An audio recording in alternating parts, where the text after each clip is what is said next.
Beginners को साधना start करनी हो और उनके पास कोई गुरु ना हो तो उनको किस मंत्र से स्टार्ट करना चाहिए? मंत्रों से नहीं करना चाहिए। देखिए, आपको सबसे पहले भगवती के नाम से शुरू करना चाहिए। तो काली साधना होती है, भैरव साधना होती है, वो क्या होती है? वो हम घर से करते हैं? अगर आपका सवाल शमशान से है कि शमशान में जाके काली और भैरव की साधना होती है, तो ऐसा नहीं है कि सिर्फ वहीं जाके होती है।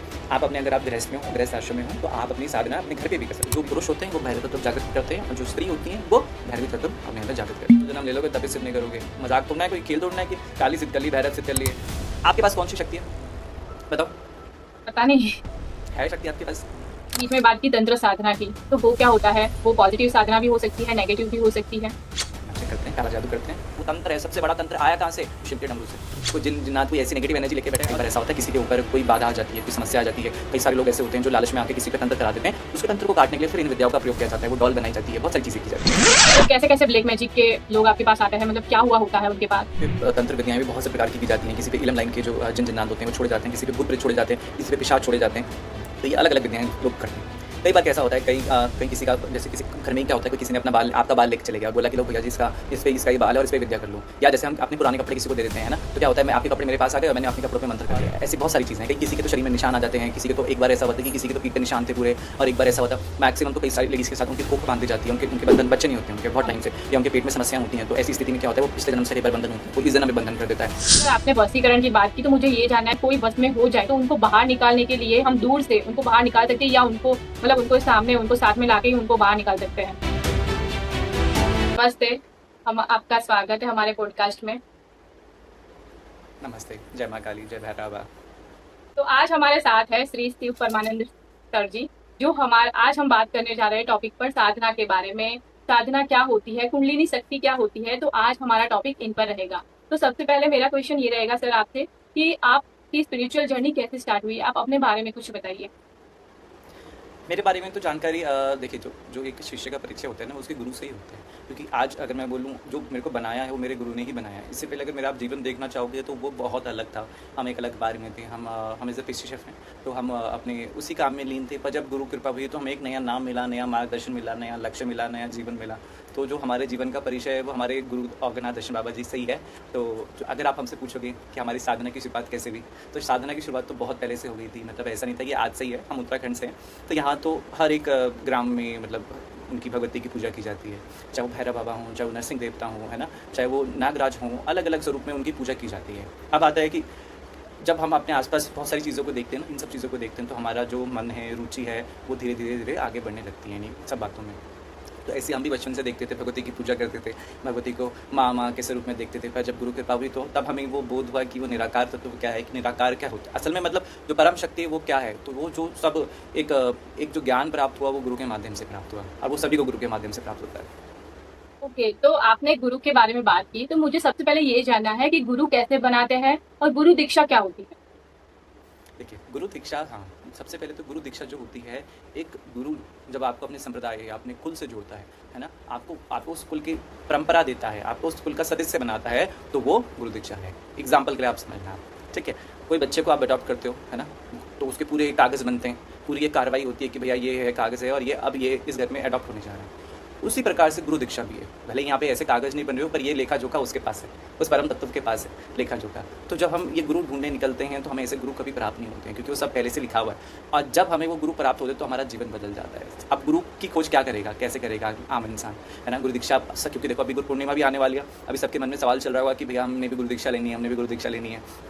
तो पहली बात तो समझने वाली है कि जो गुरु दीक्षा है वो आजीवन का संबंध है अपने गुरु के साथ। गुरु दीक्षा ऐसा नहीं है कि आज मैंने गुरु दीक्षा आपसे ले ली और मैंने बोला हाँ मुझे आज अच्छे लगे, आप कल बुरे लगे और मैं कल आपको छोड़ के कहीं और निकल गया, ऐसा नहीं होता। गुरु दीक्षा आजीवन का संबंध है, मतलब वो बॉन्ड एक ऐसा है जो कभी टूट नहीं सकता। देखो, जिस दिन मैं मर जाऊंगा, अपना शरीर त्याग दूंगा ना, मैं सिर्फ अपने गुरु की कृपा, अपने आराध्य का नाम और अपने कर्म लेके जाऊंगा। लोग कहते हैं कि खाली हाथ आए थे, खाली हाथ जाएंगे, पर ना हम खाली हाथ आए थे, ना खाली हाथ जाएंगे। हम अपने गुरु का ज्ञान लेके जाएंगे, गुरु की कृपा लेके जाएंगे, और अपने आराध्य का आशीर्वाद, अपने आराध्य का जो नाम हम स्मरण करते हैं वो हम साथ लेके जाएंगे। तो गुरु दीक्षा वो है कि जो आपको इन जन्मों के खेल से मुक्त कराती है। गुरु दीक्षा वो है जो आपको अपनी आत्मा का बोध कराती है। गुरु दीक्षा वो है जो आपको वाकई में मनुष्य बनाती है। देखिए, हम सब मनुष्य अपने को मनुष्य मानते हैं ना, कि मनुष्य हैं, हम मनुष्य नहीं है। हम उन्हीं पशुओं के समान है जिनकी इंद्रियां अनियंत्रित हैं।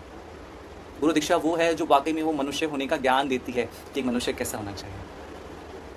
ओके, तो गुरु दीक्षा लेने के बाद क्या संसार छोड़ देना होता है, या गुरु दीक्षा लेने के बाद भी हम संसार में रह सकते हैं? नहीं, लोगों का ये बहुत बड़ा भ्रम है। लोग कैसी-कैसी बातें फैला लेते हैं गुरु दीक्षा के बारे में, पर ऐसा नहीं है ना? गुरु दीक्षा की जो परंपरा है वो तो आज से नहीं, आप हमारे सतयुग से देखो, है ना? चाहे द्वापर में देखो, चाहे त्रेता में देखो, किसी भी युग में देखो, है ना? अगर ऐसा होता तो श्री रामचंद्र जी हैं वो अपना घर त्याग देते, उन्होंने भी वो भी दीक्षित थे, श्री कृष्ण जी भी दीक्षित थे, है ना? उन्होंने तो अपना घर-बार नहीं त्यागा, वो तो अपने गृहस्थ आश्रम में थे। सबको पता है ये कहानी, है ना? तो इसका मतलब क्या है, अगर हम गुरु दीक्षा ले लेते हैं तो हमें अपना जो विरक्त मार्ग है वो ऐसा नहीं है कि वो हमें अपनाना ही है। हाँ, एक आचरण होता है, एक भक्त का आचरण होता है, वो भक्त का आचरण आपको अपने अंदर लेके आना होता है, यानी कि उसमें नियमावली होती है, अपने जीवन में वो नियमावली डालनी होती है ना? वो जो नियम होते हैं, जो गुरु की परंपरा के होते हैं, वो हमें अपने से जोड़ने होते हैं, अपने भाव गुरु से जोड़ने होते हैं। हमें जिस स्थान में है, मतलब मान लो अगर आप कोई भी काम कर रहे हो, मान लो मैंने आपको बताया मैं एज अ पेस्ट्री शेफ हूँ, है ना? तो मैं उसी काम में रहकर उसी काम को करते हुए वो गुरु दीक्षा भी ले सकता हूँ और अपने जीवन को, अपने उस काम को भी आगे लेके जा सकता हूँ, अपने जीवन को भी और अपने परिवार को भी, अपने कुल को भी आगे लेके जा सकता हूँ। हमें छोड़ने की जो ज़रूरत होती है वो अपने विकार छोड़ने की ज़रूरत होती है जब हम गुरु दीक्षा लेते हैं। गुरु दीक्षा लेने के बाद कौन-कौन से नियम हमें फॉलो करने होते हैं? देखिए, ये गुरु दीक्षा के जो नियम होते हैं ये सब संप्रदाय के अलग हो सकते हैं, बिल्कुल। चाहे वो कौल हो, शाक्त हो, शैव हो, वैष्णव हो, वैष्णव में भी अलग अलग संप्रदाय हैं, है ना? कौल में भी अलग अलग हैं, काली कुल हों, श्री कुल हों, है ना? तो इन सब में क्या है, अलग अलग नियमावली है। तो ये क्या होता है, जो नियमावली होती है वो किसी मान लीजिए कोई आचार्य थे, है ना, या कोई गुरु थे, ये जो आपसे 7 पीढ़ी पहले थे उनसे चली आ रही होती हैं। जैसे मान लीजिए आपके कुल देवता है ना? आप अपने कुल देवता की पूजा कर रहे हो, मान लीजिए आपको बोला है कि मान लो इससे हलवा पूड़ी का भोग लगता है, तो वही आप परंपरा में आगे लेके जाओगे, जो आपके आगे संतान होगी आप उसको भी वही सिखाओगे। तो इसी प्रकार से गुरु परंपरा भी होती है। तो यह हर जगह अलग अलग हो सकता है। मान लीजिए किसी जगह पे कोई मिठाई का भोग लग रहा है, किसी जगह पे हलवे का लग रहा है, किसी पे खीर का लग रहा है ना? इसको इस माध्यम से हम समझते हैं। तो जो ये नियमावली है ये हर एक संप्रदाय की अलग होती है। आपने बहुत सारी साधनाएं भी कर रखी है, तो मुझे साधना के बारे में जानना है कि साधना क्या होती है, कितने प्रकार की साधना होती है? देखिए, हम भगवती की सेवा में हम उसी को अपनी साधना मांगते हैं और सही शब्दों में सेवा ही परम तत्व है, सेवा ही परम साधना है। तो जो हमें हमारे गुरु के माध्यम से जो प्राप्त हुए है वो हमें भगवती की सेवा प्राप्त हुई है। हमें वो ये सेवा प्राप्त हुई है कि हम वो ज्ञान जो हमें हमारे गुरु ने प्रदान किया है हम आगे लेके जाएँ। तो हमारे लिए ये वाली साधना है, हमें गुरु ने ये साधना दी है। बाकी अगर आप ये सोच रहे हैं कि साधना ये होती है कि मैं आसन में बैठा हूँ और अपने मंत्र जाप कर रहा हूँ, तो ऐसा नहीं है, ये बहुत बड़ी गलतफहमी है। साधना क्या होती है सबसे पहले इसको समझना। साधना अपने आसन में बैठना, मंत्र जाप नहीं है कि 1 घंटा माला कर लिया, 1 लाख मंत्र कर दिया, वो साधना का स्वरूप नहीं है। साधना में जो सबसे पहला स्टेप आता है वो आता है अपने विकारों को जानना, उन पर काम करना, अपने मन को नियंत्रित करना, ही मन पे नियंत्रण लेके आना ही साधना कहलाता है। इसके बाद ये सब चीज़ें आती हैं कि हम किसी गुरु के पास जाते हैं, हमें वहाँ से मंत्र प्राप्त होते हैं, तब जाके हम वो बोलते हैं कि एक साधना का क्रम हमारा एक स्टेप आगे बढ़ गया। पर जब हम ये मंत्र नहीं है हमारे पास, तो हम क्या करेंगे? एक बेसिक इंसान क्या करेगा? नाम जाप करेगा, वो नाम लेगा, चाहे भैरव का ले, चाहे काली का ले, चाहे शिव का ले, चाहे राधा का ले, चाहे कृष्ण का ले, वो नाम लेगा सबसे पहले और अपने विकारों पे काम करेगा। वही साधना होती है, असली साधना उसी को कहा जाता है। अगर बिगिनर्स को साधना स्टार्ट करनी हो और उनके पास कोई गुरु ना हो, तो उनको किस मंत्र से स्टार्ट करना चाहिए? मंत्रों से नहीं करना चाहिए। देखिए, आपको सबसे पहले भगवती के नाम से शुरू करना चाहिए, चाहे वो काली का हो, दुर्गा का हो, कुछ मंत्र ऐसे जयंती मंगला काली, भद्रकाली कपालिनी, आप इनके माध्यम से कर सकते हो, है ना? माँ की स्तुति, ये माँ की स्तुति है ना? तो माँ की स्तुति के साथ आप शुरुआत कर सकते हो, साथ में आप मंत्र जाप के साथ शुरुआत कर सकते हो और फिर आपको आगे बढ़ते हैं अपनी साधना में। ऐसा नहीं है कि मैं आज पहली बार आया, मैंने बोला कि हाँ गुरुजी मंत्र दे दो, एक बीज मंत्र, और मैं बीज मंत्र करने लग गया, ऐसा नहीं होता है। ये क्रम होता है एक, है ना? एक जैसे फर्स्ट क्लास है, सेकंड क्लास है, थर्ड क्लास है। लोगों को क्या है, अभी नर्सरी में आए और चाहिए वो एग्जाम पेपर चाहिए, कौन सी क्लास का? 12th क्लास का। तो लोगों को ये लगता है गलतफहमी। तो जो शुरुआत है एक नए साधक की, वो सेवा, पहली बात तो सेवा से शुरू होगी, वो भगवती की सेवा में आएगा। उसके बाद जो नेक्स्ट स्टेप होगा वो भगवती के नाम का स्मरण करेगा, उसके कवच का पाठ करेगा, उसके स्तोत्र का पाठ करेगा, अष्टोत्तर शत नाम हो गए, चाहे उसके, है ना, चाहे उसके सहस्त्र नाम हो गए, तो इन सब का वो पहले पाठ करेगा, अध्ययन करेगा, फिर वो अपनी जिज्ञासा बढ़ाएगा। जिस साधक के जीवन में जिज्ञासा नहीं है वो साधक नहीं कहलाता। तो साधना का एक मुख्य अंग जिज्ञासा भी है। तो अगर आपकी जिज्ञासा नहीं है उस भगवती को जानने की, तो आप वहीं फंसे रह जाओगे इस जन्म और मृत्यु के खेल में। तो एक साधक इन सब बातों का ध्यान रख सकता है। बाकी कुछ टेक्निक ऐसी है जो हमारे शास्त्र में बताई गई है, हमारे तंत्र शास्त्र में बताई गई है, जिसमें कि हम आसन बांधते हैं, है ना, अपने नेगेटिव एनर्जीज़ को रिमूव करने के लिए हम अस्त्र और शस्त्र का प्रयोग करते हैं। इन सब बातों का एक साधक को बेसिक में ही ध्यान रखना है। ऐसा नहीं है कि वो बहुत बाद में जब मंत्र कर रहा है तब करेगा, क्योंकि मान लो मैं आपको बोल रहा हूँ कि अस्त्र अपना रखना है, ठीक है? जैसे मान लीजिए ये है, ये अपना हमारा अस्त्र है, ठीक है? अब मैंने आपको चिमटा दिखाया था पहले, वो हमें गुरु के माध्यम से प्राप्त हुआ। तो इनको सिद्ध करने में समय लगता है। तो अगर आप ये आज से प्रयास करेंगे तो ऐसा हो सकता है कि ये 1 साल में सिद्ध हो जाए, 2 साल में सिद्ध हो जाए, ऐसा भी हो सकता है 6 महीने में सिद्ध हो जाए। तो जब हम वो नाम जाप, वो स्तोत्र का पाठ शुरू करेंगे, अस्त्र और शस्त्रों के साथ, आसन को बांधने के साथ, इन सब टेक्निक के साथ हम अपनी साधना को शुरू करते हैं। और ये बहुत एक सेफ तरीका है, आपको इसमें कोई नेगेटिव एनर्जी परेशान नहीं करेगी अगर आप ये टेक्निक्स फॉलो करते हो तो। अस्त्र शस्त्र का सिद्ध करने का क्या बेनिफिट होता है? देखो, अभी आप बैठे हो, आपके आसपास कितनी नेगेटिव एनर्जी है, कितने भूत प्रेत हैं आपके पास? बहुत सारे होंगे, दिखाई नहीं देते। बहुत सारे होते हैं, दिखाई नहीं देते। तो क्या हर एक भूत प्रेत आप पे नुकसान पहुंचाना चाहता है? नहीं, हर एक नहीं, कई सारे होंगे, नेगेटिव भी होते हैं, पॉजिटिव भी होते हैं। ठीक है, नेगेटिव भी होते हैं, पॉजिटिव भी होते हैं। तो पॉजिटिव आपको नुकसान नहीं पहुंचा रहे हैं, पर आप कोई नेगेटिव आपको नुकसान पहुंचाएगा तो अपनी सुरक्षा कैसे करोगे? वो यही अस्त्र और शस्त्र है। हम हवन के माध्यम से अपने अस्त्रों को सिद्ध करते हैं, है ना, मंत्र जाप के माध्यम से करते हैं। हम किसी तीर्थ में जाते हैं तो वहाँ पे उन अस्त्रों को सिद्ध करते हैं, और जब ये सिद्ध हो जाते हैं तो ये हमारी सुरक्षा करते हैं। हमें ये अस्त्र और शस्त्र गुरु के माध्यम से भी प्राप्त होते हैं। जब हमें गुरु अस्त्र और शस्त्र देते हैं तो वो पहले से सिद्ध होते हैं। अगर आप जा रहे हैं मार्केट से लेके आ रहे हैं तो उसको आपको पहले सिद्ध करना पड़ेगा। तो जब ये सिद्ध हो जाएंगे तो ये आपको सुरक्षा देंगे, उन नेगेटिव एनर्जी से बचाएंगे। और क्या होता है, ये एनर्जी का फिल्टर होता है, एनर्जी फिल्टर होकर आपके पास आएगी। ऐसा हो सकता है, मान लीजिए मेरी क्षमता जो है एक शक्ति को सहने की सिर्फ 50% है, मान लो एग्जाम्पल के लिए। इसकी जो क्षमता है ना, या फिर इसकी जो क्षमता है वो 100% है। तो क्या हुआ, वो 50% मैंने ले लिया, वो 100% इसने ले लिया, तो हमारे पास कितना हो गया, वो 150% हो गया। तो ये ऐसे भी काम करते हैं। हमारा आसन भी सेम करता है, हमारे आसन भी हमारी एनर्जी को एब्जॉर्ब करता है, हमारी मंत्र जाप की एनर्जी को एब्जॉर्ब करता है। इसीलिए कहा जाता है कि अपना आसन किसी को शेयर नहीं करना। इसीलिए कहा जाता है कि अपनी माला किसी को नहीं देनी, मंत्र जाप की माला और आपका आसन आपके पास ही रहेगा, क्योंकि वो भी समय के साथ सिद्ध हो जाता है। अगर आपका आसन फट जाए उसको भी उपयोग करना होता है, उसके ऊपर नया आसन बिछा लो, है ना, या उन दोनों आसनों को एक साथ सिल दो, पर आसन पुराना वाला भी उपयोग होता है। तो ओके, हम मंत्र जाप करते हैं डेली। अगर कोई एक माला करता है और आसन लेके बैठता है तो उसकी शक्ति आसन में जाती है। अगर कोई आसन का उपयोग ना करे तो वो मंत्र जाप की शक्ति कहाँ चली जाती है? धरती माई ले गई, धरती माई सब सोख लेती है। हमारे पाप पुण्य है ना, कहाँ डालते हैं, अपनी गंदगी कहाँ डालते हैं? कितने करोड़ों लोग का तो बाहर लेके बैठी है धरती माई सब ले लेती है। वो कभी ना नहीं बोलती, तो आपके मंत्रों की ऊर्जा भी वो ले लेती है खुशी खुशी। तो हमारे साथ ऊर्जा नहीं रहती? ऐसा नहीं है कि नहीं रहती पूरी, पर यह है कि जो धरती है वो यही काम करती है। लाइटनिंग जब गिरती है ना, उसको धरती एब्जॉर्ब कर लेती है। आप अपने घरों में वो लगाते हो ना, एक वो आता है, वो जब बिल्डिंगों के ऊपर लगता है, जिसमें जब बिजली गिरती है तो वो सीधा अर्थिंग के माध्यम से जमीन के अंदर चली जाती है। तो यही एनर्जी है वो। क्या गुरु के बिना साधना करनी चाहिए?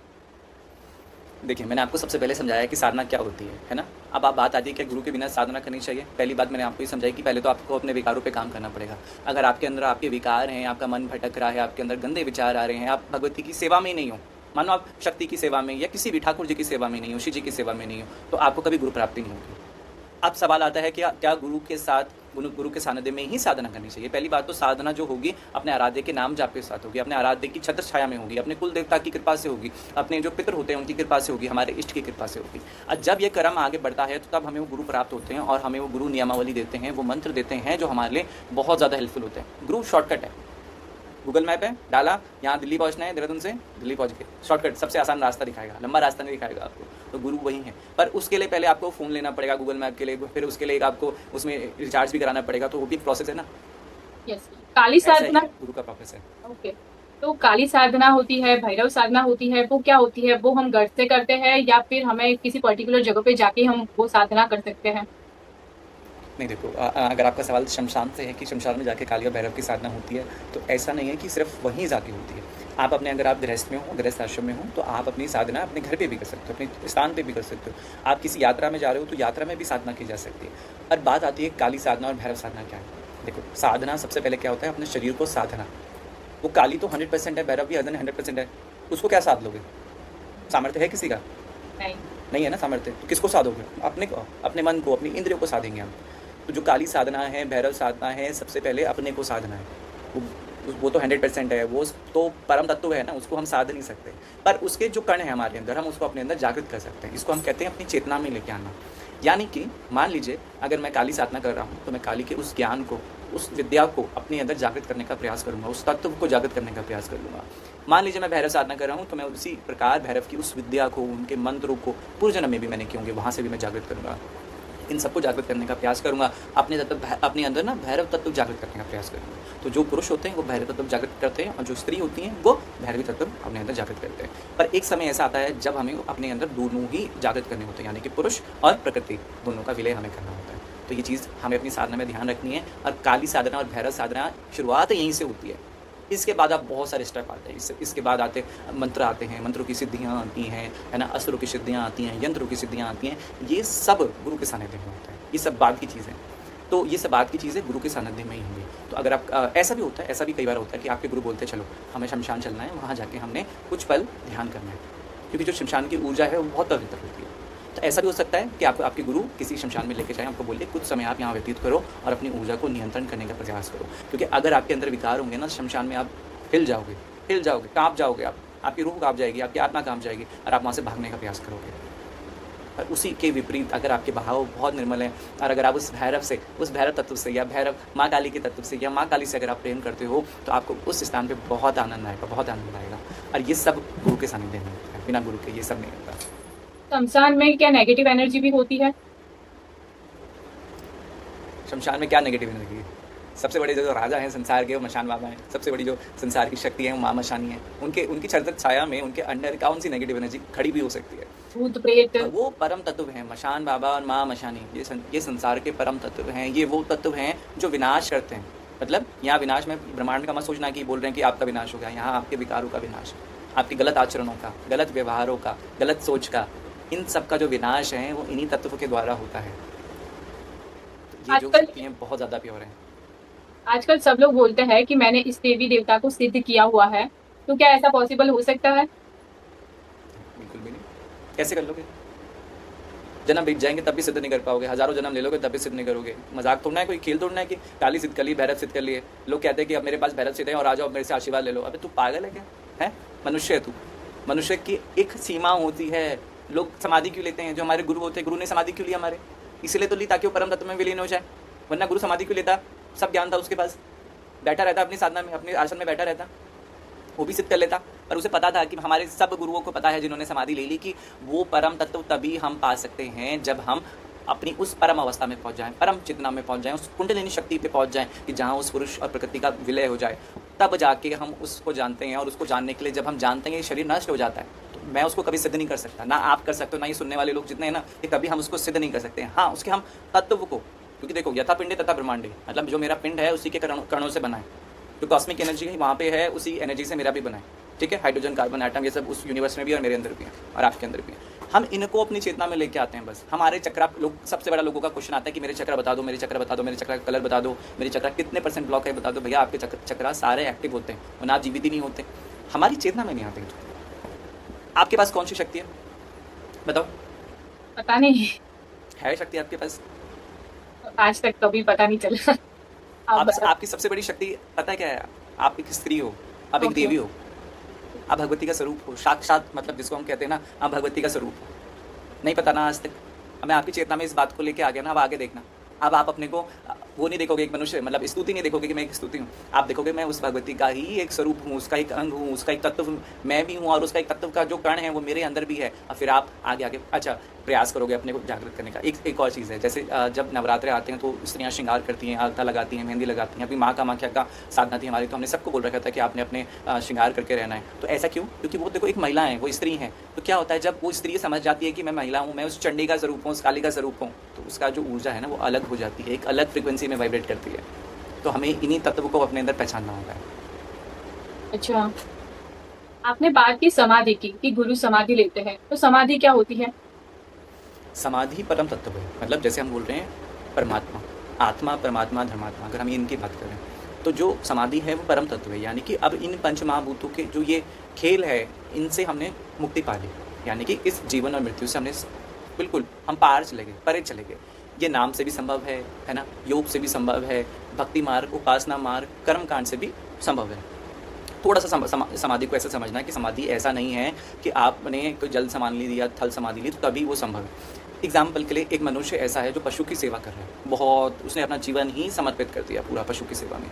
तो जब वो अपने इस संसार से आगे बढ़ेगा तो वो समाधि का ही स्वरूप लेगा। क्यों? क्योंकि उसने अपने कर्मों को काट दिया सेवा में, है ना, सेवा में सब कर्मों को काट दिया। जब हमारे कर्म कट गए तो हम उस परम तत्व में विलीन हो गए, और उस परम तत्व में विलीन होने का, उस लय से जुड़ने का ही मतलब समाधि है। ओके, तो जैसे आपने बताया कि जल समाधि होती है, तो ऐसे लोग समाधि लेते हैं कि मतलब कितने टाइप की समाधि हो सकती है? समाधियाँ बहुत प्रकार की हो सकती हैं, है ना। हर एक गुरु, हर एक संप्रदाय में एक अलग अलग, देखिए कई सारे गुरु ऐसे होते हैं जिनके पंचमहाभूतों को जलाया भी जाता है अपनी में, दाह संस्कार भी किया जाता है। कई सारे गुरु ऐसे होते हैं जो थल समाधि लेते हैं, कोई जल समाधि लेते हैं, पंचमहाभूतों के अलग अलग तत्वों में विलीन हो जाते हैं, है ना। और कई सारे ऐसे जो गुरु हैं वो चुटकी बजाते गायब हो जाते हैं, वायु में ही गायब हो जाते हैं, मतलब जीवित देह का त्याग कर देते हैं। बैठे बैठे जीवित शरीर को त्याग कर देते हैं, पता नहीं लगता शरीर भी कहाँ गया।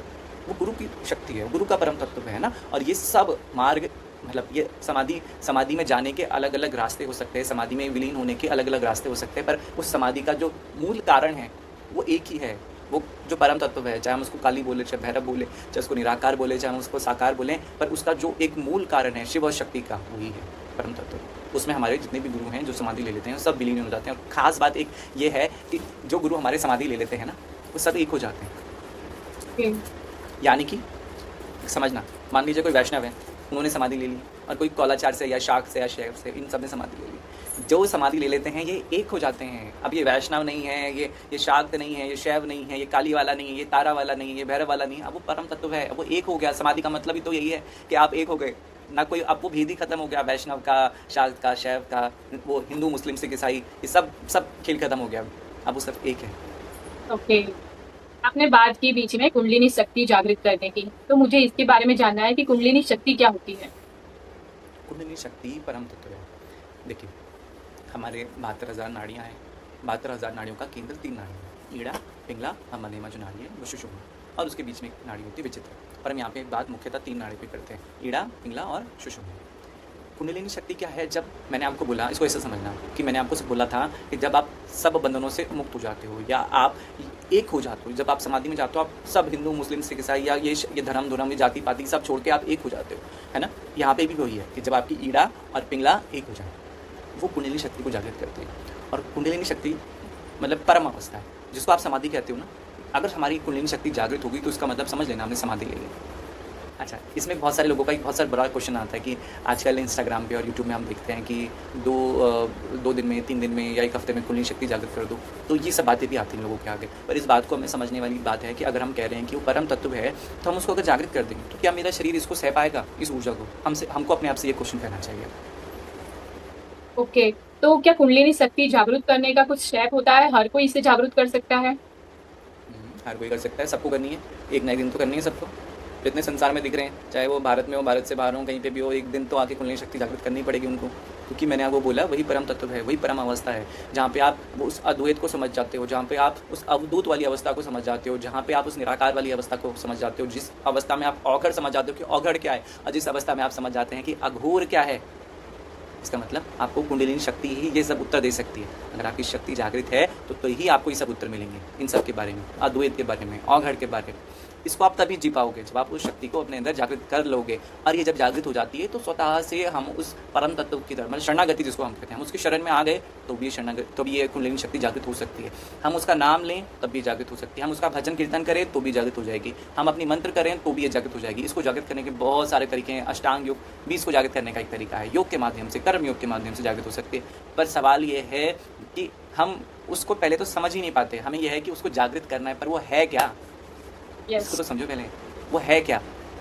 सही बात है। मेरा ये क्वेश्चन भी है कि अगर किसी बिगिनर को ऐसा है कि मुझे कुंडलिनी शक्ति जागृत करनी है तो उसे कौन सा स्टेप स्टार्ट करना होगा? मंत्र साधना, मेडिटेशन या फिर योगा, कहाँ से स्टार्ट करना होगा?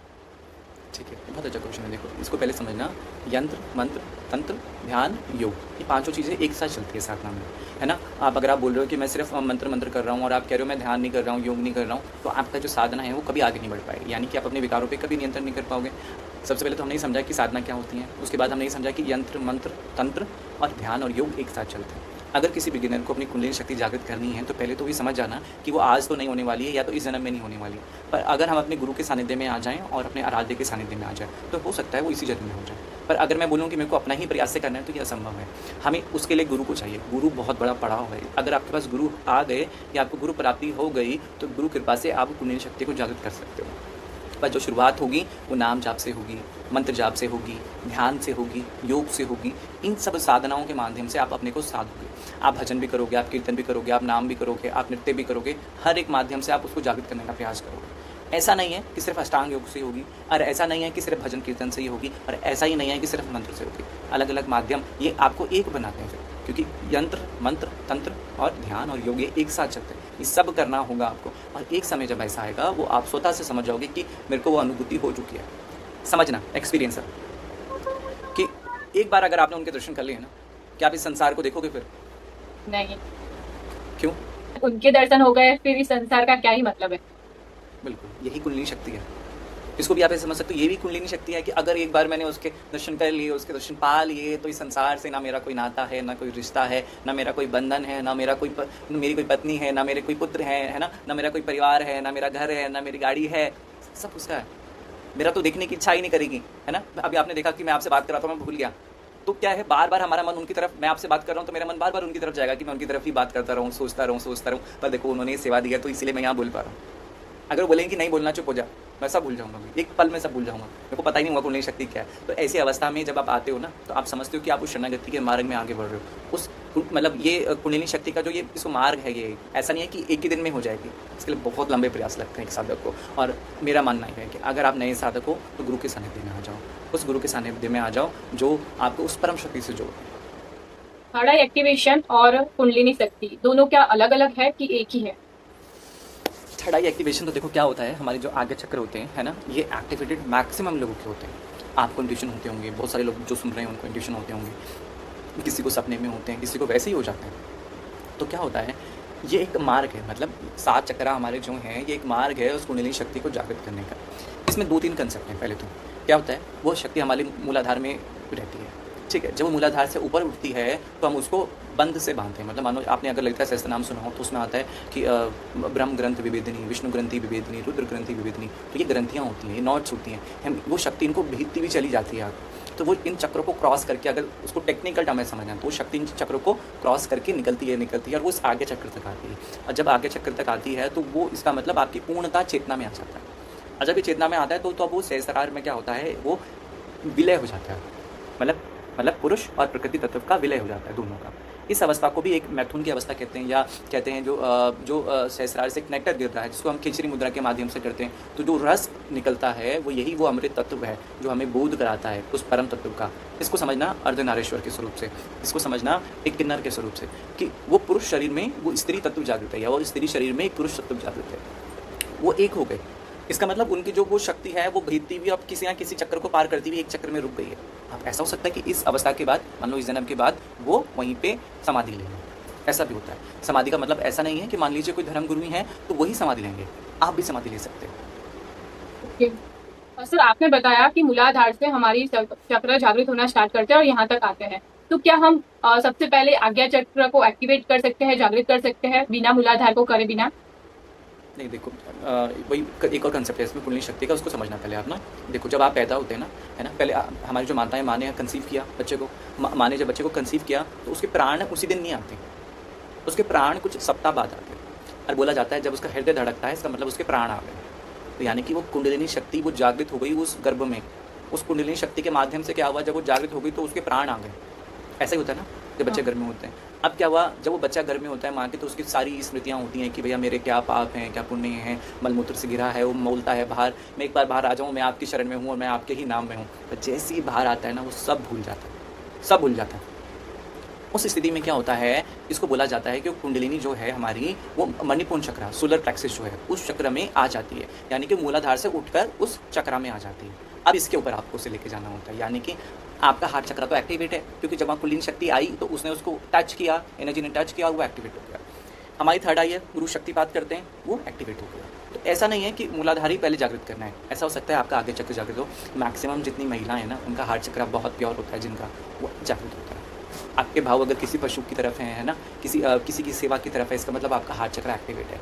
अगर आपको सपने आ रहे हैं, इंट्यूशंस हो रही हैं, आभास हो रहे हैं पहले, तो इसका मतलब आपका थर्ड आई एक्टिवेटेड है। पर आपको उन सबको जागृत करना है, सभी को ही, तब हम बोलेंगे कि वो सब कुंडलिनी शक्ति में विलय हो गए, यानी कि कुंडलिनी शक्ति ऊपर सहस्रार में आके ईड़ा और पिंगला विलय हो गए। ओके, आपने बीच में बात की तंत्र साधना की, तो वो क्या होता है? वो पॉजिटिव साधना भी हो सकती है, नेगेटिव भी हो सकती है। देखिए, भगवती का कोई भी मार्ग नेगेटिव नहीं होता। नेगेटिव उसे बनाते हैं आप और मैं, हम जैसे लोग उसे नेगेटिव बनाते हैं। यानी कि आप वहाँ से कुछ बोल रहे हैं, मैं यहाँ से कुछ बोल रहा हूँ, मैं कह रहा हूँ वहाँ जाओ शमशान में, मैं कह रहा हूँ वहाँ जाओ, ये करो, ऐसा करो, संभोग करो, किसी के साथ शक्ति जागृत हो जाएगी। ऐसी अवस्थाएँ क्या करती हैं, उसको नेगेटिव बनाती हैं। मैं बोल रहा हूँ वहाँ जाओ, वशीकरण करा लो अपना, ये शक्तियाँ उसको नेगेटिव बनाती हैं, ये भाव उसको नेगेटिव बनाते हैं। भगवती का कोई मार्ग नेगेटिव नहीं है असल में, हम देखा जाए तो। तंत्र शास्त्र क्या होता है इसको समझना। तंत्र होता है टेक्निक। तंत्र शास्त्र क्यों बनाया गया? तंत्र शास्त्र एक साधक की सुरक्षा के लिए बनाया गया। मैंने आपको बोला हमारे जो अस्त्र और शस्त्र हैं वो हमारी सुरक्षा करते हैं। ये मेरी सुरक्षा करेगा क्योंकि मेरे गुरु के द्वारा मुझे प्राप्त है। ये मेरे तंत्र का एक बहुत इंपॉर्टेंट भाग है। तंत्र यही है टेक्निक कि कैसे सुरक्षा की जाए। जो मैंने आपको बताया कि वो आसन के पास आप अपना अस्त्र शस्त्र रखोगे, पानी का गिलास रखोगे, ये सब विद्याएं हैं। और यही विद्या चल के साधक को आगे मार्ग दिलाती है, यानी कि उसको सुरक्षा प्रदान करती है, उसके रास्ते खोलती हैं। ध्यान में वो जाके अपने सूक्ष्म को लेके आता है। ये भी एक विद्या है कि मैंने पास लाइफ में क्या किया है, मैं अपनी सिद्धियों को वहाँ से लेकर यहाँ आ सकता हूँ। ये भी एक विद्या है, ये भी तंत्र शास्त्र की विद्या है। कोई नेगेटिव नहीं होती। नेगेटिव तब होता है जब मैं अपने लालच के लिए उसको करूँ। मतलब मैंने बोला, मेरे पास आप आए कि ये गुरुजी है, 1 लाख रुपये ले लो और इसका वशीकरण करा लो, मेरे को उससे बहुत ज़्यादा प्रेम है। मैंने वशीकरण कर दिया, मैंने अपने मंत्रों का प्रयोग कर दिया। इस अवस्था में आपने और मैंने दोनों ने मिलकर उसको नेगेटिव बना दिया। नेगेटिव थी नहीं, पर वो मंत्र कभी नेगेटिव थी नहीं, वो शक्ति कभी नेगेटिव थी नहीं। हम ये ऐसे करते हैं, हम जो देखते हैं ना लोगों को ये सब करते हुए, तो हमारे मन में वो भावना आ जाती है। और वही हमें गुरु ने हमें जो एक आज्ञा करी है वो यही करी है कि आप इन बातों का खंडन करो, इन बातों को लोगों को समझाओ कि शक्ति का कोई भी मार्ग गलत नहीं होता। चाहे वो तंत्र मार्ग हो, चाहे वो वैदिक मार्ग हो, चाहे आपको कुछ नहीं आता ना और आप आसन में बैठ के नाम जाप करो। आसन भी मत लगाओ, ऐसे बैठ के नाम रामा रामा रटते रटते बीती रहे उमरियाँ। तो अगर आप सिर्फ ये नाम भी रटोगे, वो भी एक तंत्र का काम करेगा, वो भी आपकी नेगेटिव एनर्जी को रिमूव करने का काम करेगा। तो तंत्र शास्त्र एक विद्या है जो साधक अपनी साधना में उपयोग करता है, अपनी सुरक्षा के लिए, अपने मंत्रों के लिए, अपनी एनर्जी को बैलेंस करने के लिए, चक्र को बैलेंस करने के लिए, चक्र को हील करने के लिए, अपनी बॉडी को हील करने के लिए। कई बार मंत्र पानी को मंत्रित करके किसी को दिया जाता है। कोई बच्चे बीमार हो जाते हैं, किसी को नेगेटिव एनर्जी लग जाती है, किसी को नज़र लग जाती है, तो ये सब तंत्र विद्या के माध्यम से दूर होती है। एक और चीज़ है, घर में दिया दीपक जलाते हैं, सभी जलाते हैं। तो जो अपने घर में दिया दीपक जला रहा है वो एक तांत्रिक है। घंटी जो बजा रहा है, शंख जो बजा रहा है, जो नाद उत्पन्न कर रहा है, वो तंत्र है। सबसे बड़ा तंत्र आया कहाँ से? शिव के डमरू से। सबसे बड़ा तंत्र वहीं से, उसके नाद से जो उत्पन्न हुआ है, सबसे बड़ा तंत्र वही है। और वही डमरू लोग कहाँ बजा रहे हैं? हर जगह बजा रहे हैं। तो क्या वो तांत्रिक हैं? हाँ, वो तांत्रिक है। क्या आप तांत्रिक हो? हाँ, आप तांत्रिक हो। अपने घर में दिया दीपक तो आप भी जलाते होंगे, आप ही तांत्रिक हो। हमने उसको गलत पेश किया है लोगों के आगे, बस उसकी परिभाषा हमने गलत बताई है। काले कपड़े वाला बैठा है, वशीकरण करने बैठा है, बुला रहा है, आजा पैसे दे दे, इस चीज़ से हमने उसको जोड़ा है, तो हमने वो गलत बना दिया उसको। तंत्र कभी गलत नहीं होता, लोग उससे गलत बनाते हैं। मतलब ब्लैक मैजिक भी होता है, मतलब लोग करते हैं ब्लैक मैजिक। लोग ब्लैक मैजिक करते हैं, काला जादू करते हैं, बहुत सारी चीज़ें करते हैं। वैसे तो तंत्र शास्त्र में काला जादू कुछ भी नहीं होता है, ये तो सब एक इंग्लिश टर्म है, ब्लैक मैजिक। पर क्या होता है, जब अपनी विद्याओं को कोई गलत प्रयोग करता है तो उसको फिर काला जादू, मतलब गलत दिशा में बोला जाता है, यानी या उसको अविद्या बोला जाता है, या उसको अलक्ष्मी बोला जाता है हमारे इस मार्ग में। ये सब होता है, ये सब चीज़ें होती हैं। वो डॉल जो आप देखते हो कि कोई डॉल बना रहा है, वो डॉल बनाई जाती है, तंत्र विद्या में भी बनाई जाती हैं, पर किसी की सहायता करने के लिए भी बनाई जाती हैं। मैक्सिमम तो ये सबकी सहायता करने के लिए बनाते हैं लोग, जो विद्याएं अपनी, जो भगवती से जुड़े होते हैं, जो नेगेटिव इनों से जुड़े होते हैं। कोई भूत प्रेत लेके बैठा है और कह रहा है मेरे पे काली आ रही है, कोई जिन्नात कोई ऐसी नेगेटिव एनर्जी लेके बैठा है। और ये भी समझना कि जितने भी ये भूत प्रेत हैं या जिन हैं, ये सब नेगेटिव नहीं होते हैं। चाहे वो हमारी लाइन के हो, चाहे वो विलम लाइन के हों, ये हमारी सहायता भी करते हैं, ये किसी को हील करने में भी मदद करते हैं। क्यों करते हैं? क्योंकि देखो, मान लो मैं हूँ, मैंने कोई पाप कर लिया और मैंने शरीर त्याग दिया, मेरे अंदर वो ऊर्जा है, तो मैं क्या करूँगा? अपने कर्मों को काटने के लिए आपकी सहायता करूँगा, यानी कि मैं आपके ऊपर आ जाऊँगा। मैं प्रेत बन के आपके ऊपर आऊँगा और मैं आपको बोलूँगा कि मैं अपने कर्म काटने के लिए अपनी ऊर्जा का कुछ अंश आपको दे रहा हूँ, और इसके माध्यम से आप किसी को हील करो। तो ऐसे भी होते हैं। ये भी तंत्र का है एक विधान। जब मैंने आपको बोला वो डॉल वगैरह हम बनाते हैं, तो भी तंत्र का एक विधान है। वो उसकी क्रियाएँ हैं अलग अलग। इस सब क्रियाएँ अपनी सुरक्षा के लिए, अपनी ऊर्जा को नियंत्रण करने के लिए की जाती हैं। पर कई बार ऐसा होता है किसी के ऊपर कोई बाधा आ जाती है, कोई समस्या आ जाती है। कई सारे लोग ऐसे होते हैं जो लालच में आके किसी पे तंत्र करा देते हैं, उसके तंत्र को काटने के लिए फिर इन विद्याओं का प्रयोग किया जाता है। वो डॉल बनाई जाती है, बहुत सारी चीज़ें की जाती हैं तंत्र शास्त्र में, बहुत सारी चीज़ें। तो जो भी ये काला जादू करते हैं और लोगों को वशीकरण कर देते हैं अपने फायदे के लिए, तो क्या उनको भी फिर आगे जाके उनका उनका प्रॉब्लम उनको भी होता होगा ना? कुछ तो कर्मा इसी जन्म में मिलता है या फिर नेक्स्ट ईयर में? ऐसा नहीं है। देखो, कर्म हमारे प्रारब्ध बन के कभी भी आ सकते हैं, चाहे वो इस जन्म में आए, चाहे वो अगले जन्म में आए, वो कभी भी आ सकते हैं, है ना। जो बुरा काम कर रहे हैं, देखो हमारी जो भूमि है ना, कर्म प्रधान है, यानी कि ये कर्म भूमि हमारी। जैसे कर्म करेंगे वैसा प्रारब्ध बन के आएगा। आप और मैं यहाँ कोई ना कोई पाप करके तो आए हैं। देखो, मैं यहाँ बैठा हूँ ना, मैं यहाँ बातें बता रहा हूँ, इसका मतलब ये नहीं है कि मैं कोई पाप नहीं किया। मैंने तो बहुत सारे पाप किए हैं। अपने पाप, मुझे जब मैं कोई काम करता हूँ ना, मुझे अपने सारे पाप याद आ जाते हैं। अच्छा, मैंने उस जन्म में ये किया था, अच्छा मैंने उस जन्म में ये किया था, अच्छा मैंने उस जन्म में ये किया था, तो मैं वहाँ उनसे क्षमा मांग लेता हूँ। क्योंकि मुझे पता है मैं वो पाप करके यहाँ आया हूँ, मैंने अपने पाप को सुधारने के लिए यहाँ पे आया हूँ। और मुझे सेवा उन्होंने क्यों दी है? क्योंकि मैं बहुत पापी था। उन्होंने मुझे बोला था बेटा ये सेवा कर ले, तू तेरे पाप वहीं कर जाएंगे। तो ये मेरे गुरु की कृपा है, ये मेरे आराध्य की कृपा है कि जो उन्होंने मुझे सेवा प्रदान करी है। तो ये क्या होता है कि अगर मैं उनके मंत्रों के साथ, अपने गुरु के मंत्रों के साथ उल्टा काम करूँगा ना, तो ये हाजिर है। फिर ये एक बार किसी के पड़ गया ना अगर, फिर उसका जीवन बदल जाता है। वो कभी गलत काम नहीं करता, वो गलत मार्ग में कभी नहीं चढ़ता। तो जब हमारे गुरु हमें देते हैं तो चिमटा मार के ही देते हैं, ताकि कभी हम गलत मार्ग में ना जा पाएँ। बुद्धि हमारी जो है, अगर जिस दिन गलत मार्ग में मैंने अगर आपके लिए कुछ गलत विचार रख दिया ना अभी यहाँ पे बैठ के, अगर तुरंत निर्णय हो जाएगा अभी मेरा, देर नहीं होगी, विलम्ब नहीं होगा। तो वो गुरु की कृपा से, क्योंकि मेरे गुरु का बंधन है, मेरे गुरु का पट्टा मेरे गले में, आपको दिख नहीं रहा होगा पर गुरु ने पट्टा बांध रखा है मेरे गले में। और अगर मैं अनियंत्रित हो गया, होता है ना वो एक बैल होता है जब हल लगा रहे होते हैं, अनियंत्रित हो जाता है तो उसे मारते हैं जोर से, या घोड़े को मारते हैं जोर से, वही है बस।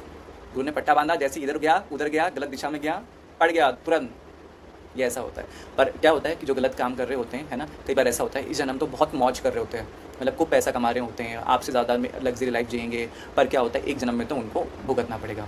पिछले जन्म का वो पुण्य लेके आए थे कि वो बहुत लग्जरी लाइफ जी रहे हैं, बहुत पैसा है उनके पास, बहुत अच्छा नाम है उनका, पर कल कर रहे हो गलत काम है। पर इससे बाद में क्या होगा? कर्म तो लेके जाओगे अपने, मिलेगा तो प्रारब्ध आपको। लोग परेशान हैं, बहुत लोग परेशान हैं जो उल्टे काम करते हैं ना, ये तंत्र विद्या वाले लोगों को बुराई करने के लिए, सब परेशान हैं। हम सबको देखते हैं, देखते रहते हैं बस। और क्या, हमने क्या करना? हम तो अपनी साधना में, अपनी आराध्य की नाम में ही लीन है, हम सबको देखते रहते हैं। लीला चल रही है उनकी, पूरा ब्रह्मांड उनकी लीला तो है, हम उनकी लीला का आनंद लेते हैं बस। जब वो बोलते हैं कि हाँ अपना कार्य कर ले थोड़ा, तो हम अपना कार्य भी कर लेते हैं, अपनी सेवा कर लेते हैं। कई सारे लोग ऐसे होते हैं जो अपना काम कराने आते हैं, अपने ब्लैक मैजिक को, अपने तंत्र को कटाने के लिए आते हैं। तो जब भगवती की आज्ञा होती है तो वो भी कर देते हैं फिर। मतलब कैसे कैसे ब्लैक मैजिक के लोग आपके पास आते हैं, मतलब क्या हुआ होता है उनके पास, लोग क्या करते हैं, अगर आप शेयर करना चाहो तो? हाँ बता सकते हैं, कुछ अनुभव तो बता सकते हैं, बहुत कुछ तो अनुभव नहीं बता सकते, पर कुछ अनुभव बता सकते हैं। एक किसी पे तंत्र विद्याएं भी बहुत से प्रकार की जाती हैं। किसी पे इलम लाइन के जो जिन जिन्नात होते हैं वो छोड़े जाते हैं, किसी पे भूत प्रेत छोड़े जाते हैं, किसी पे पिशाच छोड़े जाते हैं। तो ये अलग अलग विद्याएं लोग करते हैं। कई बार कैसा होता है, कहीं किसी का, जैसे किसी घर में ही क्या होता है, कोई किसी ने अपना बाल, आपका बाल लेके चले गया, बोला कि लो भैया जी इसका ये बाल है और इस पर विद्या कर लो। या जैसे हम अपने पुराने कपड़े किसी को दे देते हैं ना, तो क्या होता है, मैं आपके कपड़े मेरे पास आ गए और मैंने अपने कपड़ों पे मंत्र कर दिया, है ना। फोटो होती है, कई बार फोटो से भी वो मंत्र हो जाते हैं। विद्या ऐसी भी विद्या हैं कि फोटो से मंत्र किए जाते हैं, तंत्र क्रिया जो की जाती है। तो क्या होता है, कई बार ऐसा, बहुत सारे केसेस हैं ऐसा। एक बार क्या हुआ था कि किसी लड़की के हाथ में तो वो इस इनायत आने लगती थी, मतलब वो अपनी खुद ही लिखी भी आ जाती थी इनायत जो होती है, इलम क्या लाइन होती है जो कलम इनायत? पढ़ते हैं, जो कलम पढ़ते हैं ना, कलमा जो बोलते हैं, कलम पढ़ते हैं उर्दू में, जो कलम पढ़ते हैं वो हाथ में आ जाती है। और ऐसी बहुत सारी चीज़ें हैं। कई किसी के तो शरीर में निशान आ जाते हैं, किसी के तो, एक बार ऐसा हुआ था कि किसी के तो पीठ पे निशान थे पूरे, और एक बार ऐसा हुआ था, मैक्सिमम तो कई सारी लेडीज़ के साथ उनकी कोख बांध दी जाती है, उनके बंधन, बच्चे नहीं होते हैं उनके बहुत टाइम से, या उनके पेट में समस्याएं होती हैं। तो ऐसी स्थिति में क्या होता है, वो पिछले जन्म से कई बार बंधन होते हैं, कोई इस जन्म में बंधन कर देता है ना। किसी के साथ क्या होता है, कोई बहुत गंदी एनर्जी होती है, वो क्या करती है, वो संभोग करने का प्रयास करती है। तो क्या होता है, अगर वो मेल है तो वो बहुत ज़्यादा मतलब मैस्टरबेशन करेगा, और अगर वो फीमेल है तो वो भी बहुत ज़्यादा ये चीज़ें करेंगी। क्यों? क्योंकि वो क्या करती हैं, शक्तियाँ उनके साथ संभोग करना, फिजिकल होना चाहती हैं। तो ऐसे बहुत सारे केसेस आते हैं, है ना। और कई सारे लोगों को तो मतलब ये शारीरिक समस्या हो जाती है, वो भी कई बार इन शक्तियों के कारण होते हैं। क्योंकि ये क्या करती हैं, सबसे पहले आपसे जुड़ना चाहती हैं, और आप, मैंने जैसे बोला, वो ईड़ा और पिंगला एक जब हो जाती हैं तो ये आपसे उसी प्रकार से एक होना चाहती हैं, और टच आपको लगेगा आपके ऊपर कोई हाथ रख रहा है। तो ऐसे बहुत सारे केसेस आते हैं कि लोग हमसे शेयर करते हैं। और सबसे ज़्यादा तो यही वाले होते हैं कि बॉडी पे निशान आना, और सपने में कोई उनको मार रहा है, दबाव डाल रहा है छाती में, सबसे। और यहाँ पे बहुत ज़्यादा दबाव पड़ता है लोगों के, जब ये तंत्र विद्याएं किसी पे होती हैं तो यहाँ पे या तो दबाव पड़ेगा, यहाँ सर भारी होने लगेगा, या पेट में बहुत ज़्यादा दिक्कत होगी। क्योंकि ये चक्रों पे क्या होता है, वो अटैक करती है एनर्जी, किसी चक्र पे बंध जाती है, तो उनको फिर खोलना पड़ता है। ऐसा होता है कि जिस विद्या के माध्यम से बांधी, उन्हीं विद्याओं के माध्यम से उनको खोलना पड़ता है। मानो किसी ने आप पे वशीकरण का मंत्र कर दिया, तो उसी शक्ति के वशीकरण का मंत्र जो गुरु से प्राप्त होता है वो किए जाते हैं। तो ये अलग अलग विद्याएं हैं, अलग अलग केसेस हैं। और बहुत सारे लोग, कई सारे लोग के ऊपर तो नाचने लग जाते हैं। जैसे कोई अपना दिखाने आया है कि भैया मेरे साथ ऐसा हो गया, और मेरे पर भगवती आ रही है, नाच रहे हैं, भगवती आ रही है। हम वहाँ जब बाद में पता लगा ये तो प्रेत है जो नाच रहा है ना। ये तो चलो बच्चों के साथ हुआ, पर कई सारे लोग मैंने ऐसे देखे कि जिनके जो उम्र हो गई 60 साल, और 60 साल से नाच रहे हैं, पता लगा वो प्रेत था बाद में। ऐसे बहुत सारे केसेस आते हैं। तो ये अलग अलग केसेस हैं जिसमें मतलब ये शक्ति के माध्यम से पता लगता है कि क्या है, कैसे है, गुरु कृपा के माध्यम से पता लगता है। और यही जो विद्याएं हैं, यही लोग फिर गलत काम के लिए करते हैं। मानो आपके ऊपर भूत है, मैंने भूत निकाल दिया, और मैंने उसको पकड़ लिया, फिर मैंने उसे किसी और के ऊपर डाल दिया, ऐसा भी होता है। ओ, ऐसा भी होता है। मतलब जैसे आप आए दरबार में और आपसे भूत निकला और वो कहीं और भाग पकड़ के डाल दिया, ओके। ऐसा भी होता है। तो मतलब भूत प्रेतों को जो नेगेटिव मतलब जो भी काली जादू करते हैं वो भूत प्रेतों को वश में कर देते हैं और फिर उनसे जो मन चाहे वो काम करवा सकते हैं। बिल्कुल। हाँ, उनको वश में किया जाता है, उनको मंत्रों से बांधा जाता है ना। ये मंत्र विद्याएँ जितनी भी होती है तंत्र शास्त्र की, मैंने आपको बताया कि किसी को मुक्त कराने के लिए भी विद्या यूज़ होती है और किसी को बांधने के लिए भी यूज़ होती है। तो क्या होता है, मान लो आप बहुत अच्छी आत्मा हो, बहुत अच्छे आपने पुण्य किए हैं और आपने कुछ काम ऐसा कर लिया या आपने सुसाइड कर लिया, तो आपकी आत्मा भटकेगी। तांत्रिक ने देख लिया किसी ने कि बेटा ये वो आत्मा बड़ी अच्छी है, आ जा, वो अपने मंत्रों से आपको वश में कर लेगा, लालच देगा आपको कि तू मेरा काम करके आ जा, मैं तेरे को ये दूंगा। और आत्मा मैं को तेरे को ये क्या दूंगा। लालच चाहिए, मतलब उसको तो अभी कोई मतलब है नहीं ना। नहीं, नहीं, देखो जो आत्मा होती हैं, जो जो भूत प्रेत होते हैं, उनके अंदर भी तो एक सूक्ष्म भाग है ना। उनके अंदर तो सूक्ष्म बात है, हम गलत काम क्यों कर रहे हैं? अगर वो परमात्मा का स्वरूप है, अगर हम जिसको बोल रहे हैं आत्मा, परमात्मा, धर्मात्मा, तो भूत प्रेत गलत काम क्यों कर रहे हैं? इसका मतलब उनका एक सूक्ष्म भाग जो है, अभी जिसको हम राक्षस मतलब जो दानव तत्व है, वो जागृत है। अब वो गलत काम करने के लिए अपने कर्मों के माध्यम से कर्म भुगत रहे हैं अलग अलग योनियों में, तो वो क्या करते हैं, प्रलोभन में आ जाते हैं। यानी कि मैंने आपको बोला चल मैं तेरे को मदिरा का भोग दूंगा, चल मैं तेरे को मांस का भोग दूंगा, आ जा तू मेरा काम करके, तो वो काम करके आ जाते हैं। तो वो भोग उन तक पहुंचता है। सब भोग पहुँचते हैं, आप जो खा रहे हो वो भी उन तक पहुँचता है, आपसे जुड़ी आकर शरीर में हो। अगर आपके शरीर में कोई प्रेत बैठ गया ना, तो आप जो खा रहे हो आपका सब खाना ले लेगा। कई बार ऐसा हुआ है कि कई सारे लोग होते हैं कि 100 पूड़ियाँ एक बारी में खा लेते हैं। जो बेचारा 4 पूड़ी खाता था और उसने क्या हुआ, भूत प्रेत आया उसके उसमें शरीर में और 100 पूड़ी खाने लग गया है। शरीर में ताकत नहीं थी और एक मार के दीवार पे छेद कर दिया। तो वो सब खा लेते हैं, वो भोग लेते हैं, बहुत सारी शक्तियाँ भोग लेती है। और जब हवन करते हैं, ऐसा नहीं है, देखो इस बात को मैं आपको एक बार क्लियर कर दूंगा, गलत कोई इसको मत समझे। ज़रूरी नहीं है कि नेगेटिव एनर्जी ही भोग ले, आपके साथ बहुत सारी सात्विक एनर्जी होती है, वो भी भोग लेती हैं। जैसे हम ठाकुर जी की सेवा में, शिव जी की सेवा में, हम मशान बाबा की सेवा में, है ना, हम माँ काली भैरव बाबा की सेवा में हैं, तो ये भी भोग लेते हैं अपना, yes। ये भी भोग लेते हैं अपना। तो मैं सिर्फ ये नहीं कह सकता यहाँ से कि नेगेटिव एनर्जी भोग लेती है। तो संसार की वो शक्ति मतलब जिनकी हम सेवा में हैं, वो भी हमारे भोग लेती हैं। एक शरीर में क्या दो आत्मा रह सकती है? आपने बोला कि आत्मा किसी के शरीर के अंदर आ जाती है, तो एक शरीर के अंदर दो तीन चार ऐसे आत्मा रह सकती है? हाँ, हज़ारों आत्मा रह सकती हैं। ओ, जो जो साधना करते हैं ना, उनकी जटाओं में तो हज़ारों लाखों करोड़ों आत्माएं होती हैं। जटाओं में, उनके जटाओं में तो मंत्र, हज़ारों लाखों मंत्र सिद्ध होते हैं। भूत प्रेत पिशाच अलग अलग योनि के जो लोग होते हैं, वो सब जटाओं में ही रहते हैं। पर एक इंसान के शरीर में 2 आत्मा 3 आत्मा भी आती है। ये क्या करती है, टोली बनाती है, इसको समझना। जैसे एक भूत है, एक प्रेत है, वो इतना स्ट्रॉन्ग नहीं है। अब उसने बोला ये स्तुति के शरीर में प्रवेश कर लो और इसको अपने वश में कर लो, इसका दिमाग घुमा दो, इसको सुसाइड करवा दो, है ना, इसको जहर खिलवा दो या इसको अपने परिवार से अलग करा दो। ऐसी स्थिति में क्या हुआ, आप अकेले हो गए या आपने सुसाइड कर लिया। अब वो आपको अपने वश में आसानी से कर सकती है। वो चाहे आपको किसी गाड़ी के आगे डाल दे या किसी खाई से कुदवा दे। आपको पजेस कर लिया ना, आपके माइंड को पजेस कर लिया, आपकी हाँ। बॉडी को पजेस कर लिया उसने। अब आपकी आत्मा जो है वो पीछे चली गई, बैक ऑफ द मतलब गाड़ी में बैठ गई और आगे जो था स्टेयरिंग, अब वो उस आत्मा ने पकड़ लिया, उस भूत प्रेत ने पकड़ लिया। जब आपने अपना शरीर त्याग दिया तो उसका मतलब आपकी आत्मा उससे जुड़ गई अब, क्योंकि एक ही शरीर में 2 सूक्ष्म भाग थे। अब दोनों सूक्ष्म मिलकर क्या करेंगे, आप अपने तीसरे को ढूंढेंगे ताकि उनकी ऊर्जा और बढ़ जाए। फिर जो आपके शरीर में प्रेत था और आप दोनों चले गए, अब वो तीसरे के पास आ गया, फिर तीसरा चौथे के पास आ गया, करते करते उनकी टोली बन गई और फिर वो बहुत पावरफुल हो जाते हैं। ऐसी स्थिति में पावरफुल हो जाते हो। आपने बोला कि कोई अगर सुसाइड कर लेता है तो उसकी आत्मा भटकती रहती है, तो जब तक उसकी एज होती है तब तक भटकती, उसके बाद फिर वो मुक्त हो जाती है। नहीं, देखो जो सुसाइड करते हैं उनकी आत्मा बहुत लंबे समय तक भटकती है। तो मैं आपके चैनल के माध्यम से मैं आज यहाँ पे बैठ के जो बोल रहा हूँ ना, कोई भी बच्चे ऐसे हैं या महिलाएं हैं, सबसे ज़्यादा जो थॉट्स आते हैं वो बच्चे आते हैं जो एग्ज़ाम की तैयारी करते हैं, प्रिपरेशन, ये यूपीएससी नीट वगैरह की तैयारी करते हैं, उनके मन में बहुत ख्याल आते हैं। लोगों ने, बच्चों ने बहुत अटैम्प्ट करते हैं। हमारे साथ ऐसे बच्चे जुड़े हैं कि जिन्होंने इन सुसाइड के अटैम्प्ट कर रहे हैं। महिलाएँ हैं ना, उन जो घर में मतलब जिनको पीड़ा दी जा रही है, उन्होंने भी सुसाइड के अटैम्प्ट कर रहे हैं। तो बहुत लोगों ने सुसाइड के अटेंड करे। तो मैं आपके माध्यम से सबको बताना चाहूँगा कि नहीं, आपने ज़िंदगी में हार नहीं माननी है। पता है, आपको तोड़ा जाता है, आपको तोड़ा जाता है भगवती के द्वारा, ताकि आप उस मार्ग में चल सको जो बहुत बहुत मुश्किल है। ये कर्म भूमि देखो आसान नहीं है, यहाँ पे सब भुगतना है। और आपको आज कष्ट है ना, इसका मतलब आपने कुछ ना कुछ तो कर्म किए, और जब आपने कर्म किए इसका मतलब आपको भुगतना पड़ेगा। तो जो लोग ये बात अपने मन में लेके आते हैं, ये विचार अपने मन में लेके आते हैं, उन विचारों को आज यहीं अपने साथ छोड़ देना। अगर आप मेरी बात सुन रहे हो, कोई भी 1% भी अगर किसी के मन में ये विचार आया हो ना सुसाइड का, आज इस विचार को त्याग देना और नाम पकड़ लेना। एक बार वो आपने नाम पकड़ लिया ना, ये विचार कभी मन में नहीं आएंगे। देखो, शरीर बहुत ज़्यादा तपस्या के बाद मिलता है हमें। जब हम अनेकों जीवन तपस्याएं करते हैं, अलग अलग योनियों में जाते हैं, तब हमें मनुष्य शरीर मिलता है। और आप इसको गवा दोगे एक पल में, दूसरे के इन्फ्लुएंस में आके, ये दबाव में आके कि मेरा एग्जाम नहीं हुआ, ये दबाव में आके कि मेरा जीवन में आगे क्या होगा, ये दबाव में आके कि मेरी पत्नी ने मुझे छोड़ दिया, पति ने मुझे छोड़ दिया। नहीं, संघर्ष का देखो संसार है, सबने संघर्ष किया है ना। जो पांडव जी थे उन्होंने भी वनवास किया, अज्ञातवास भी किया, श्री रामचंद्र जी ने भी वनवास का सहा, है ना। और मीराबाई ने भी विरह सहा, बामा खेपा ने भी बहुत अपने भगवती के नाम पे, माँ तारा के नाम पे बहुत बहुत लोगों ने उनको मारा, बहुत उनको अशब्द कहे, पागल, उनका नाम ही बामा खेपा है। आपको टूटना नहीं है। क्यों? क्योंकि इस भगवती के मार में आप टूटने के लिए नहीं बने। तो जो सुसाइड करता है वो बहुत भटकता है, उसकी आत्मा बहुत भटकती है।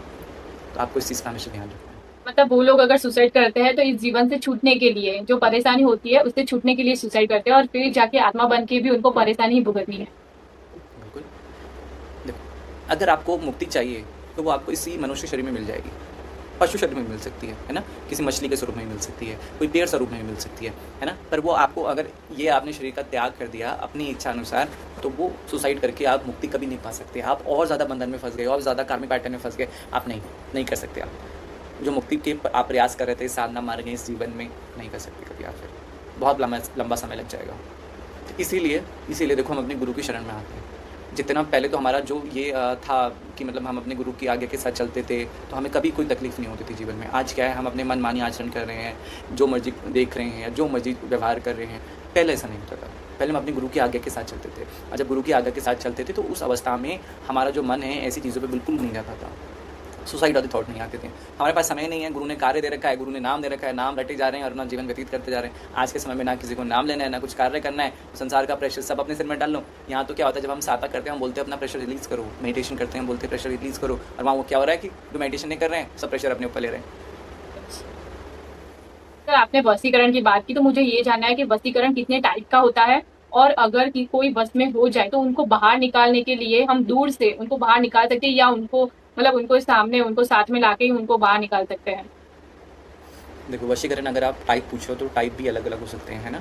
मैं आपको बताता हूँ। ऋषि मातंग जी ने जब तपस्या करी थी माँ मातंगी की, वो इसीलिए करी थी ताकि वो अट्रैक्ट कर सकें, वशीकृत कर सकें संसार में जितने भी पेड़ पौधे हैं, मनुष्य हैं या जीव जंतु हैं, उनको अपनी तरफ आकर्षित कर सकें, यानी कि उनको वशीकरण कर सकें। वशीकरण का मतलब यहाँ पे सिर्फ ये नहीं है कि आप मेरे हाथों की कठपुतली हो। वशीकरण का मतलब यहाँ पे ये भी होता है कि आपका आकर्षण उनकी तरफ है। और संसार की सबसे बड़ी वशीकरण शक्ति कौन से है? हमारे ठाकुर जी। क्योंकि जो उनको एक बार देख लेता है वो फिर कभी अपनी नज़र उनसे हटा नहीं पाता। अगर इस शब्द में बोलूँ तो वशीकरण बहुत सारे प्रकार के हो सकते हैं। जब हम अपने आराध्य की भैरव बाबा की हम सेवा में आते हैं ना, हमारा देखो बहुत सारे लोग का मन होता है कि हमने एक बार भैरव बाबा के दर्शन कर लिए, फिर होता है कि यार दोबारा करना है, दोबारा दर्शन करने हैं, हम दोबारा मंदिरों की लाइन में जाते हैं, है ना। हम केदारनाथ जाते हैं तो हमने बोलते हैं एक बार दर्शन करके आगे दोबारा एक बार चलते हैं, एक बार दोबारा मन करता है। तो ये भी तो एक वशीकरण का ही भाग है कि उन्होंने आपको इतना मोहित कर लिया, इतना मोहित कर लिया कि अब आपका हृदय कहीं और जाने के लिए तैयार ही नहीं है। ये भी वशीकरण का एक भाग है, आकर्षण का एक भाग है। तो जब ऋषि मातंग जी ने ये तपस्या करी थी, माँ मातंगी जब प्रकट हुई थी, तो उन्होंने ये विद्या उनको दी थी। ये विद्या वशीकरण की जो है, सिर्फ ऐसा नहीं है कि माँ मातंगी के माध्यम से उपयोग हो सकती है, ये और भी शक्तियों के माध्यम से, माँ बगला के माध्यम से, किसी का स्तंभन करके भी, पहले स्तंभन किया फिर किसी को अपने उसमें वशीकृत कर दिया, इस प्रकार से भी होता है। और जो साधक होता है वो किसी की भलाई के लिए काम कर सकता है, किसी को बचाने के लिए काम कर सकता है, पर अपने स्वार्थ के लिए काम कभी नहीं कर सकता। यहाँ पे क्या होता है, इसको समझना, ये पहले क्यों आया वशीकरण वाला शब्द। जब हम अपनी साधना में जाते हैं तो क्या होता है, हम बहुत सारी चीज़ों को अट्रैक्ट करते हैं, है ना, बहुत सारी एनर्जी को अट्रैक्ट करते हैं। अब उनमें से कुछ अच्छी होती हैं, कुछ बुरी होती हैं। तो क्या होता है, हम जो बुरी शक्तियाँ होती हैं उनको वशीकृत करके अपने से दूर करने का प्रयास करते हैं। और जैसे मैंने बोला आकर्षण, तो हम अपने आकर्षण को, अपने ताप को इस प्रकार बनाते हैं कि जितनी भी संसार की अच्छी ऊर्जाएँ हैं वो सब हमसे जुड़ सकें, यानी कि वो सिद्धियाँ स्वरूप, वो शक्तियाँ जो हैं वो सिद्धियाँ स्वरूप बन जाती हैं। और अगर आप साधना कर रहे हो, अगर आपके अंदर वो ताप है, तो सिद्धियाँ स्वतः से आपके पास आएंगी। क्यों? क्योंकि आपने वो वशीकरण का जो एक मंत्र है वो अपने ऊपर कर रखा है, और जब आप वो मंत्र कर लेते हो तो आप लोग आपकी बात सुनते हैं। मान लो कोई बहुत बड़ा इन्फ्लुएंसर है ना, ऐसा भी हो सकता है उसके अंदर वो वशीकरण की शक्ति हो, उसने किसी को वशीकृत कर रखा हो, इतने सारे लोग उसके फ़ैन हो, है ना। ठाकुर जी हैं, उन्होंने इतने सारे लोगों को मोहित कर रखा है। ये वो शक्ति है। लोग गलत तरीके से भी यूज करते हैं ना, यानी कि किसी को वश में कर लिया तो वो फिर बाहर निकालना हो उनसे, तो वो क्या कैसे पॉसिबल हो सकता है? मंत्रों के माध्यम से, भगवती के मंत्रों से, माँ मातंगी के उच्च डालिनी के मंत्रों से है ना, उच्च गणपति के मंत्रों से है, माँ बगला के मंत्रों से है, अलग अलग विद्याओं के हैं, माँ काली के भी मंत्र हैं, माँ तारा के भी मंत्र हैं, अलग अलग विद्याओं के अलग अलग मंत्र, भैरव बाबा के मंत्र हैं। ऐसे तंत्र काटने के लिए भैरव बाबा के मंत्र का प्रयोग होता है। ओके, मतलब दूर दूर रहकर उनको बाहर निकाला जा सकता है, ऐसा? हाँ, मतलब मान लो आप आगे, जैसे हम ये ऑनलाइन कर रहे हैं ना, किसी के ऊपर वशीकरण किया गया है तो उसके लिए कुछ चीज़ें उपयोग लगती है ना, कुछ सामग्री वगैरह उपयोग लगती है, तो उस सामग्री के माध्यम से उस वशीकरण को भी काटा जा सकता है।